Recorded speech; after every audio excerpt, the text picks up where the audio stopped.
उन्होंने कहा गोल्ड मत खरीदो। ये देश में आपको अगर पता हो 80 करोड़ लोग below poverty line, 60% people of this country are getting free ration from the government.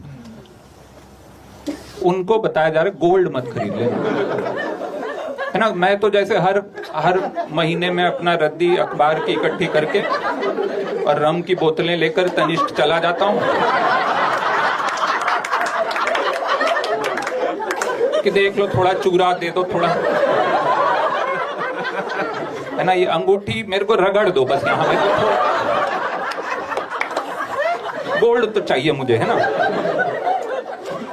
तो गोल्ड मत लेना। उन्होंने बोला गोल्ड मत खरीदना। साल किसकी औकात है इस देश में? आपने छोड़ा किसी को गोल्ड लेने लायक?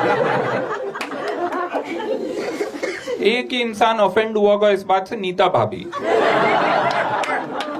उन्होंने मुकेश जी को बोला होगा आप ये बात डायरेक्ट भी कह सकते थे, प्रधानमंत्री से बुलवाने की क्या जरूरत। फिर उन्होंने कहा कि पब्लिक ट्रांसपोर्ट इस्तेमाल करो, पब्लिक ट्रांसपोर्ट से जाओ, है ना, पब्लिक ट्रांसपोर्ट। उन्होंने बोला, उसके 3 घंटे बाद वो 50 कारों का काफिला लेके उसको ऑलरेडी लोगों ने इंप्लीमेंट करना शुरू कर दिया। आज एक वीडियो आया एक जज साहब का राजस्थान में, जो साइकिल से कोर्ट जा रहे। उन्होंने कहा कि अब मैं, मोदी जी ने कहा है तो मैं साइकिल से जाऊंगा। ये पता कैसे चला? क्योंकि वो साइकिल से जा रहे थे और एक कार में कैमरा था जो उनको शूट कर रहा था कि ये साइकिल से जा रहे हैं। और क्योंकि वो सीनियर ऑफिशियल हैं, पीछे एक और कार थी पुलिस की जो उनकी सिक्योरिटी के लिए थी। फिर उनका पर्सनल सेक्रेटरी पीछे एक बाइक पे था, फिर एक सिक्योरिटी वाला उनके साथ साइकिल पे था। तो ये दिखाने के लिए कि मैं बचा रहा हूं पेट्रोल, उन्होंने 6 गाड़ियां अपने आसपास लगा दी। बहुत अच्छा हो जाए। फिर इन्होंने कहा कि विदेश यात्रा पे मत जाओ, विदेश यात्रा पे मत जाओ। ये वो समझाने वाले थे कि इससे क्या फायदे होंगे, लेकिन फिर उनका स्विट्जरलैंड के फ्लाइट का टाइम हो गया तो बोले मैं आके बताता हूँ इसका क्या मतलब है। बट देखा होगा आपने, ट्रम्प पे एक सेकंड असैसिनेशन अटेम्प्ट हुआ था and it failed. I'm shocked. I'm like, for a nation obsessed with guns, निशाना बड़ा खराब है इन सालों में। ये पर दोस्ती में कोई कॉम्प्रोमाइज नहीं, देखो बिल्कुल कोई फॉर्मेलिटी नहीं करता दोस्ती में। वेनेजुएला का प्रेसिडेंट बताओ निक्कर ट्रैक सूट में उठा लाया है। मेरे यहाँ रहा आके, दिल का कितना साफ है, कितना जो दिल में है जुबान पे है, बीच में माइंड का कोई रोल ही नहीं। आप देखो, अरे यार नहीं, हेलो एक सेकंड, माइंड का क्यों रोल भी? दिल, वो माइंड तो बाहर है। उसकी पीआर टीम मर गई कह के कि नहीं Venezuela was in a state of unrest, उनकी गवर्नमेंट उनके लिए काम नहीं कर रही थी, डिस्टर्ब स्टेट थी, इसलिए हमको इंटरवीन करना पड़ा। कह रहा चुप हो जाओ, बिल्कुल झूठ नहीं बोलेगा कोई। भैया मैं बताता हूं, इनको नहीं पता, हमको वेनेजुएला तेल के लिए जाना था। हमारा हेयर फॉल हो रहा है, रिसीड हो रही, सीधी बात कर रहा है, बिल्कुल कोई छल कपट छलावा कुछ है ही नहीं उस आदमी पर।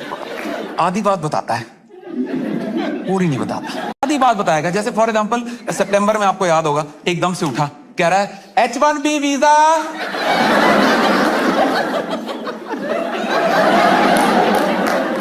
H1B $1,00,000 का, लाख। इस अनाउंसमेंट के 2.5-3 दिन तक पूरी इमिग्रेंट कम्युनिटी गांठ पट्टी में घूमी है। जैसे ये टैरिफ वाली पर्ची नहीं ऊपर वाली जेब में लगे घूमता, कि जहां किसी देश ने बकचोदी करी, कहा 50%, जीरो स्कोप फॉर नेगोशिएशन। कहा सामने से कुछ बोले कि पर ट्रम्प भाई 70%। क्यों सर? माँ लाइफ माँ रूल्स का जीता जाता एग्जाम्पल है भैया का, बिल्कुल अपने मन की करता है, कह रहा फक संविधान। मैं देखा सबसे ज्यादा काम उसने खुद की फौज को लगा रखा है। अमेरिकन आर्मी सुपर बिजी है दिस पॉइंट। मैंने देखा है अमेरिकी फौज का एक सिपाही कोई ना कोई एयरपोर्ट पे बैठा है इस टाइम पे, कह रहा कब पता नहीं बड़े बाबूजी का लड़ने का मन कर जाए किसी। और कोई गारंटी नहीं है कि जहां भेज रहे हैं वहां जाके लड़ाई होगी। वेनेजुएला जा रहा जहाज, उसमें फौजी बैठा, फोन आया, कह रहा है भैया जहाज ग्रीनलैंड मोड़ लो। उसने बचपन से जिस चीज पे हाथ रखा उसको मिल गई है। तो यही मॉडल उसने कंट्रीज के लिए भी कॉपी पेस्ट कर दिया कि पापा ग्रीनलैंड चाहिए, हाँ ले लो बेटा। फौज जब जाए ग्रीनलैंड, इसको साथ लेके जाए, वहां जाके छोड़े आए। 2 दिन जब ठंड में ठिठुरेगा, नंगे पैर डैलस तक भागता जाएगा। गर्मी लगवा तो थोड़ी सी, सारी दुनिया में लड़ाई करा के फिर कद्दू जैसा मुंह लटका के बैठा कि मुझे पीस प्राइज नहीं दिया। अरे भाई पीस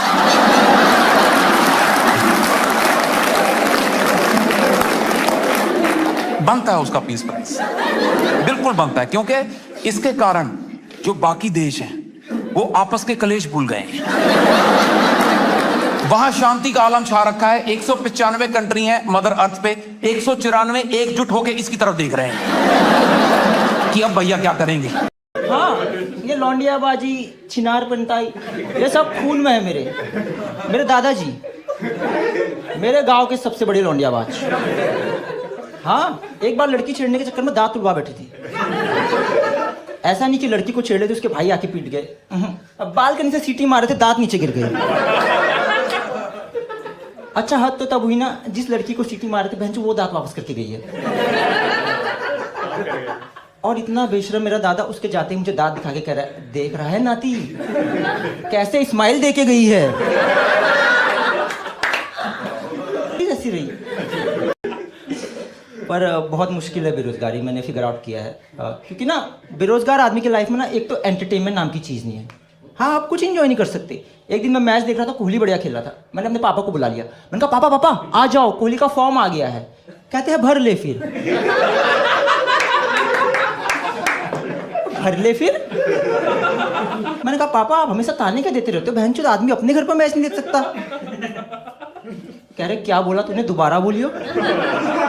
मैंने कहा आदमी अपने घर पर मैच नहीं देख सकता, यही तो बोला है। कहते हैं बहनचोद किसने बोला। मैंने तुरंत टीवी की तरफ इशारा कर दिया। मैंने कहा पापा वो विराट कोहली ने बोला है।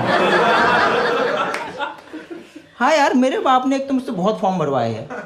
मैंने इतने सारे फॉर्म भरे ना, मुझे मेरा आधार कार्ड नंबर रट गया है। हाँ, 2 बार रिचार्ज कराया मैंने उस पर।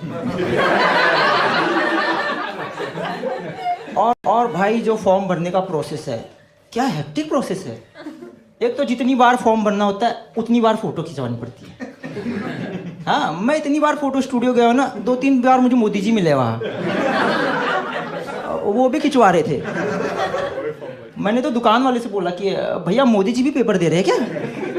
कह रहा पागल है क्या, वो प्रधानमंत्री है, वो क्यों देंगे। अच्छा होशियार इतना नहीं दुकान वाला, ये नहीं कह रहा वो कैसे देंगे, उन पर डिग्री नहीं है।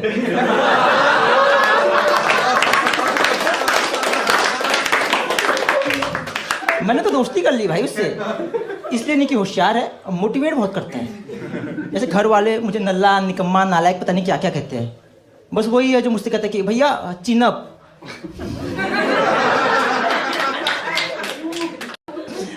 और पता है फॉर्म भरने में मुझे दूसरी सबसे बड़ी दिक्कत ये लगती है ना कि आजकल फॉर्म में ना आपके नेम और फादर्स नेम के जो ब्रैकेट बने आ रहे हैं, देखा आप लोगों ने। हाँ, मुझे फादर नेम वाले ब्रैकेट से दिक्कत है, क्योंकि मेरे बाप का नाम फिट ही नहीं होता यार उसमें। हाँ, एक बार मैं साइबर कैफे में भर रहा था, मैंने भैया से बोला भैया भैया इसमें बाप का नाम नहीं आ रहा। कहता है एक बाप का लिख।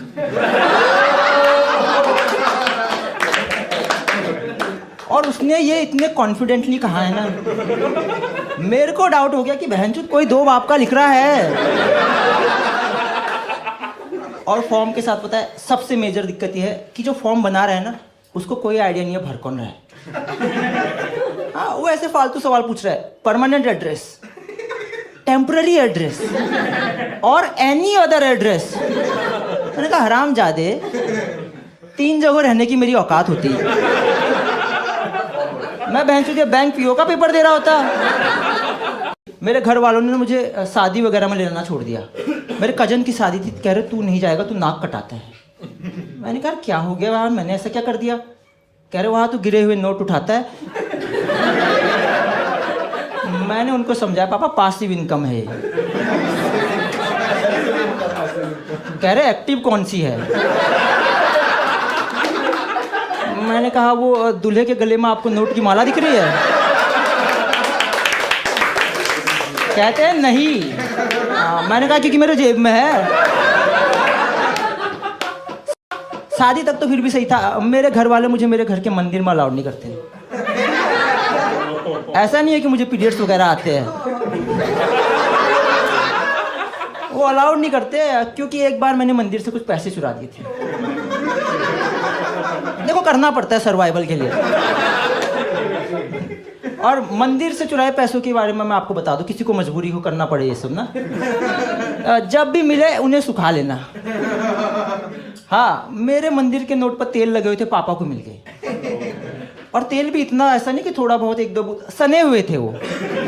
उनमें इतना तेल था ना, मेरे गांधी जी के 4 बाल आए हुए थे।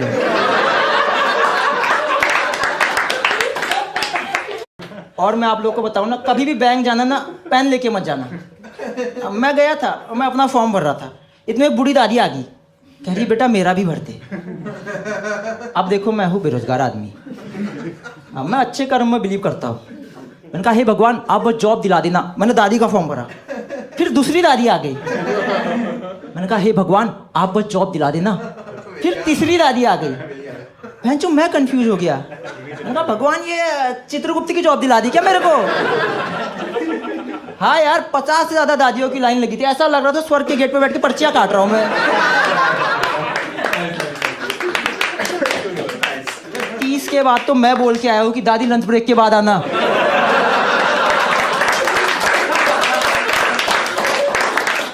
और किस्मत मेरी इतनी खराब ना, जिस दादी से बोला अब बहरी थी, कह रही है क्या दिक्कत हो गया, क्यों नहीं हो सकता? मैंने कहा दादी देखो ऐसा है, थोड़ा बैंक इशू है, नहीं हो पाएगा।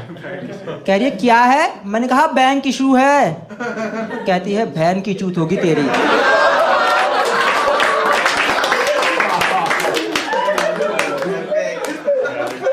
उसके बाद जो मैंने दादी का फॉर्म भरा है, यकीन नहीं मानोगे ऐसे इशारों में गुड जॉब कह के गई है।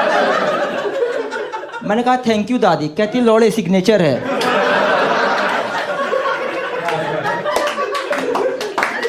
उस दिन मैंने जितना काम किया है ना, उसके बाद बैंक का मैनेजर आके मुझसे कह रहा है कि सर आप बढ़िया काम करते हो, आप हमारे एम्प्लॉय ऑफ द मंथ हो। तो मैं एम्प्लॉय ऑफ द मंथ? मैंने कहा साले मैं काम नहीं करता हो यार। वो कह रहा हम कौन सा करते हैं।